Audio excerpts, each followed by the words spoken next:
আল্লাহ পাক তার প্রতি রহম করুন যে আমার এই কথাগুলোকে অন্যের কাছে পৌঁছে দিবে। নবীজির ভাষণ। এরপর নবীজি বলছেন, জেনে রাখো নিশ্চয়ই তোমাদের পরস্পরের, মুসলিমদের পরস্পরের সম্পদ, পরস্পরের রক্ত, পরস্পরের এই যে জান মাল ইজ্জত, এগুলো একে অপরের জন্য হারাম। মুসলিমদের পরস্পরের রক্ত, পরস্পরের ইজ্জত সম্মান একে অপরের জন্য হারাম, এর হানি করা একে অপরের জন্য হারাম। ঠিক যেমন আজকের এই দিন হারাম, এই শহর হারাম, এই মাস হারাম। নবী করিম সাল্লাল্লাহু আলাইহি ওয়াসাল্লাম বলছিলেন, জেনে রাখো তিনটা বিষয়ে যেন তোমাদের অন্তর কখনো খেয়ানত না করে।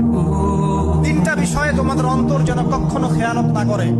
এক, তোমরা যে কাজটাই করবা শুধু আল্লাহ পাকের সন্তুষ্টির জন্য করবে। তোমরা যে কাজই করবে শুধু আল্লাহর সন্তুষ্টির জন্য করবে।